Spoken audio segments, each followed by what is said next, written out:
میرے بھائیوں، اپنے اللہ کو راضی کریں۔ جن دکانوں کے پیچھے نمازیں چھوٹ گئیں، جن دکانوں کے پیچھے سچ کو طلاق ہو گئی، جن دکانوں کے پیچھے دیانت چلی گئی، خیانت آ گئی، بددیانتی آ گئی، ہاں اللہ تعالیٰ قیامت کے دن کہے گا بددیانت سے، وہ تو نے جو امانت کھائی لے کے آ، وہ امانت جو تو کھا گیا تھا لے کے آ۔ کہے گا یا اللہ کہاں سے لاؤں، وہ تو دنیا میں رہ گئی۔ اللہ تعالیٰ فرمائیں گے پڑی ہوئی ہے جہنم میں، پڑی ہے، جا اٹھا کے لا۔ اور وہ جہنم میں کیسے جائے؟ تو فرشتے ماریں گے چل، اور وہ اس کو لے کے چلیں گے، اور چلتے چلتے دوزخ کا سب سے خطرناک حصہ حاویہ، وہاں اس کو لے کے جائیں گے جہاں منافق رہتے ہیں۔ بددیانت لوگ حاویہ تک چلے جائیں گے ایمان ہونے کے ساتھ بھی۔ امانت کو کھانے والے لوگ حاویہ میں چلے جائیں گے، جو منافقین کی آگ ہے اس میں۔ وہاں دیکھے گا تو جس کا مال دبایا تھا دنیا میں وہاں پڑا ہوگا، کہے گا اچھا یہاں پڑا ہے، اتنے میں وہ تباہ ہو جائے گا، اس کو اٹھائے گا، کندھے پہ رکھے گا، پھر اوپر چڑھنا شروع کرے گا، چڑھنا شروع کرے گا، چڑھنا شروع کرے گا۔ جب دوزخ کے کنارے پر آ جائے گا تو وہ اس کے ہاتھ سے چھوٹ جائے گا اور پھر حاویہ میں جا گرے گا۔ اس کے ساتھ فرشتے مار کر پھر کہیں گے جا واپس لے کے آ، پھر یہ واپس جائے گا، پھر اسے اٹھائے گا، پھر کندھے پہ لے کے چڑھے گا اور چڑھے گا اور چڑھے گا۔ جب کنارے پر آئے گا تو پھر اس کے ہاتھ سے چھوٹ جائے گی، اس کے پھر فرشتے مار کے نیچے گرا دیں گے، جا لے کے آ۔ اب یہ کبھی اس میں سے نہیں نکل سکتا۔ اس کمانے سے توبہ کریں، یہ کمانا جہنم میں لے جائے گا۔ اور ادھر دوسری سنو، سَيَعْلَمُونَ الْيَوْمَ مَنْ أَصْحَابُ الْكِرَامِ، ایک فرشتہ اعلان کرے گا آج پتہ چلے گا عزت والے کون ہیں، آج پتہ چلے گا عزت والے کون ہیں۔ أَيْنَ الَّذِينَ تَتَجَافَى جُنُوبُهُمْ عَنِ الْمَضَاجِعِ، کہاں ہیں راتوں کو اٹھ کے نمازیں پڑھنے والے؟ ارے میرے بھائیو، یہ نماز کی غفلت بہت بڑی ہلاکت ہے۔ میں کیسے سمجھاؤں؟ میں تو جب بھی جمعہ پڑھاتا ہوں میں یہ مضمون ضرور بیان کروں، مجھے جب یہ مجمع نظر آتا ہے تو میرا دل ٹکڑے ٹکڑے ہو جاتا ہے کہ یہ 8ویں دن آتے ہیں اور باقی دن کہاں ہوتے ہیں؟ یہ کیوں نہیں سمجھتے؟ ان کے آنکھ کیا ہو گیا؟ ان کے کانوں میں ڈانٹ لگ گیا، یا دل کے اوپر کوئی پردہ آ گیا، یا میں کوئی عربی میں بات کرتا ہوں جو سمجھ میں نہیں آتی، یا میں کوئی ان سے چندے کا مطالبہ کر رہا ہوں، یا کوئی اپنی ذات کے لیے سوال کر رہا ہوں، یا اپنی شخصیت کی دعوت دے رہا ہوں۔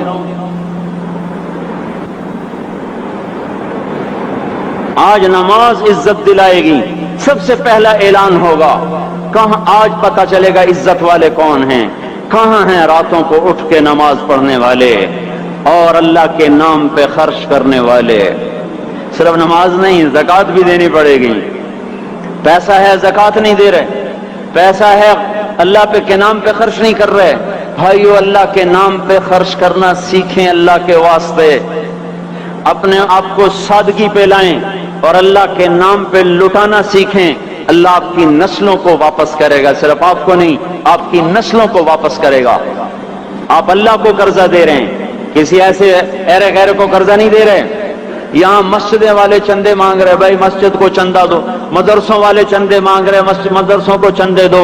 یہ تو مسلمان کی غیرت کے خلاف ہے کہ اللہ کے گھر میں مسجد کے لیے چندہ مانگا جائے، اور کہیں صندوقچیاں پھرا رہے، کہیں وہ جھولیاں۔ ایسی مجھے شرم آتی ہے، یہ کرنے والوں پر بھی میں کیا کہوں، ان کی عقلوں پہ بھی پردہ ہے کہ اللہ کے گھر میں مخلوق کے سامنے جھولی پھیلاتے ہیں، اور پھر ان مسلمانوں کی آنکھوں پر بھی پردہ ہے کہ ان کو غیرت نہیں آتی کہ مسجد کے لیے جھولی پھیلائی جا رہی ہو، اور یہ گھروں میں اچھا خاصا کھاتے پیتے ہوں اور مسجد کے لیے جھولی پھیلائی جائے اور مسجد کے لیے صندوق رکھے جائیں، اور ہر نماز کے بعد مدرسے کے لیے لوگ چندہ مانگ رہے ہوں۔ یہ ایمانی اور غیرت کے خلاف، مسلمان کی سخاوت کے خلاف ہے کہ اس طرح مسجد کے لیے جھولیاں پھریں اور مسجد کے لیے صندوق پھریں۔ ہم تو اللہ کے نام پہ بے دھڑک لگائیں، اقیموا الصلاۃ وآتوا الزکاۃ، اقیموا الصلاۃ وآتوا الزکاۃ 67 دفعہ یہ حکم چلا ہے، اور ہر دفعہ زکوٰۃ کے ساتھ نماز، نماز، زکوٰۃ، زکوٰۃ، نماز، نماز، زکوٰۃ، زکوٰۃ، نماز۔ نماز پڑھنے والے زیادہ ہیں نسبتاً زکوٰۃ دینے والوں سے، زکوٰۃ دینے والے تھوڑے ہیں، پیسہ جاتے ہوئے جان جاتی۔ ہمیں نہ دو، اپنے غریب رشتہ داروں کو تلاش کر کے دیں، اپنے غریب رشتہ داروں کو، اپنے غریب پڑوسیوں کو۔ آج جو صحیح دیانتدار تنخواہ دار ہے وہ بھی مستحق زکوٰۃ ہے اگر وہ دیانتدار ہے تو۔ اگر رشوت نہیں لیتا تو آج کا ایس پی بھی مستحق زکوٰۃ ہے۔ میرا دوست ایس پی کہنے لگا میں زکوٰۃ کا مستحق ہوں، حالانکہ میں ملتان کا ایس پی ہوں، کہ 15 دن میرے گھر میں کبھی سالن پکتا ہے کبھی نہیں پکتا۔ اپنے اوپر صرف خرچ کرنا، بچے کو کھلونے کی خواہش تھی، 1000 روپے کے کھلونے لے کے دے دیے، کیا ظلم ہے یہ؟ 1000 روپے کے کھلونے بچے کو لے کے دے دیے، کہ اللہ نہیں پوچھے گا کہ اس 1000 روپے کسی غریب کے گھر کا دیا جل سکتا تھا، اور کسی کے غریب کا ایک ہفتہ گزر سکتا تھا، تیرے کسی مسکین رشتہ دار کے گھر میں بھی کچھ سالن پک سکتا تھا۔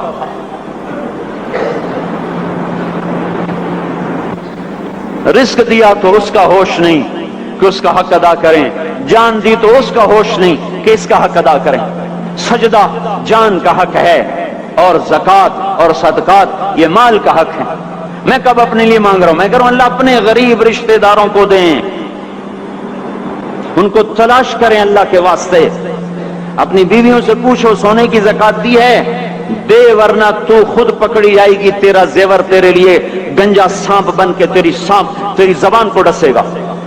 ان کا میں نے تو بچیوں کے لیے سنبھال کے رکھا ہے، اس کی زکوٰۃ دو پھر ٹھیک ہے، ورنہ اسم کو توڑ کے اس کی زکوٰۃ دو، نہیں تو یہ مال پکڑوا دے گا قیامت کے دن۔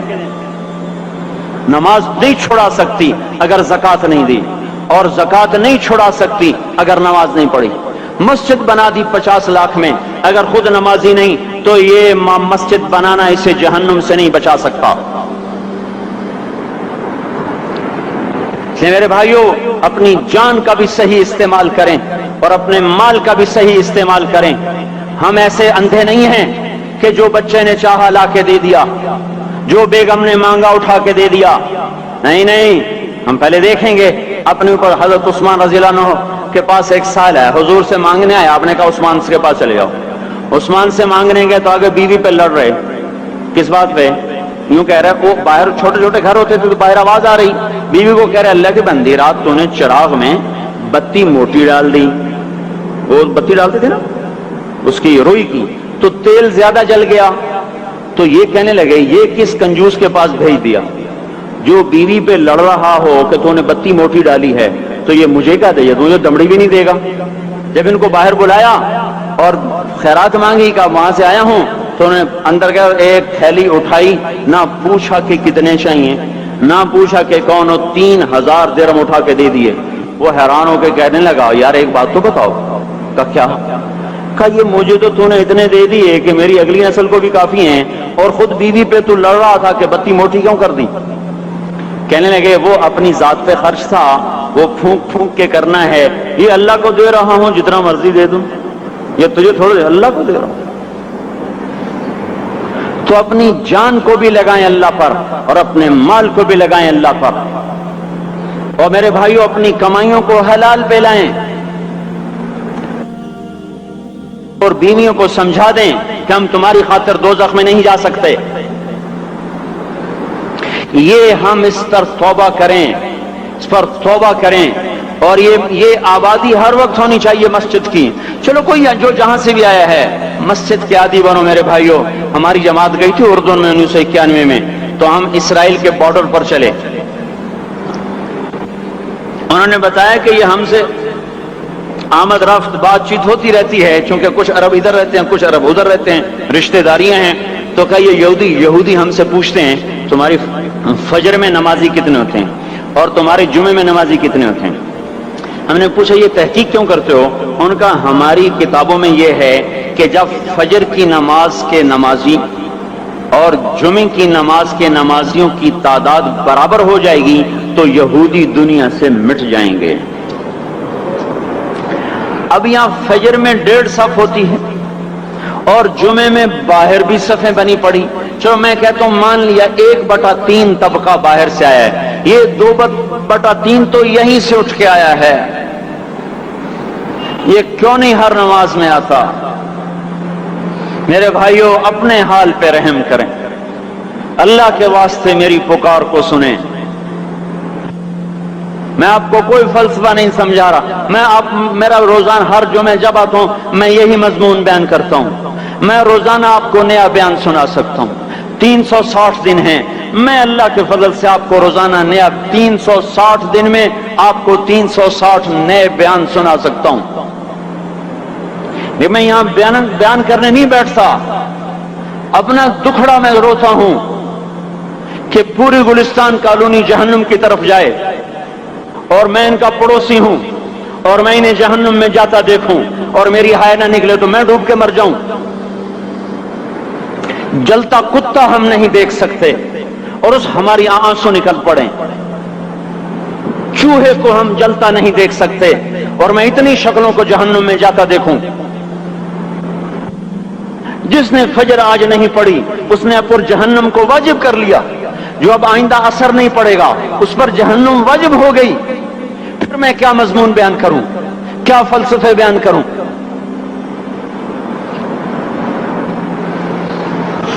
اس لیے میرے بھائیوں اپنی ذات پہ رحم کریں، اپنے بچوں پہ رحم کریں، اپنے گھر والوں پہ رحم کریں، مسجد کی دوڑ لگائیں، اپنے مال کو اللہ کے نام پہ خرچ فرمائیں تاکہ یہاں بھی جہان بنے اور وہ بھی جہان بنے۔ کیا زندگی ہے، چلتے چلتے سانس نکل جاتا ہے پھر یوں مٹ جاتے ہیں جیسے دنیا میں کبھی آئے نہ تھے۔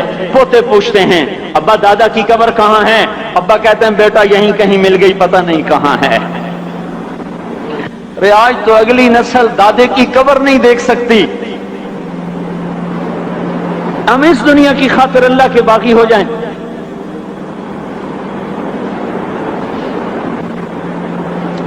اس بے وفا جہان کی خاطر اللہ سے بغاوت کر جائیں جو ایسا مہربان، جو ایسا کریم۔ تو اس لیے میرے بھائیوں اللہ کے واسطے اللہ کی بارگاہ میں توبہ کریں اور اپنے اللہ کو راضی کریں۔ یہی میری فریاد ہے، یہی میری پکار ہے۔ میں بھی توبہ کرتا ہوں، آپ بھی اللہ کی بارگاہ میں توبہ کریں کہ کوئی کام اللہ کی منشا کے خلاف نہ ہوگا۔ اس کو سیکھنے کے لیے ہم کہتے ہیں تبلیغ میں جاؤ، چلہ لگاؤ۔ ہم کوئی کسی تبلیغی جماعت کا ممبر نہیں بنا رہے، ہم خود تبلیغ میں جاتے ہیں، اوروں کو کہتے ہیں نکلو کہ ہماری توبہ پکی ہو، ہمارے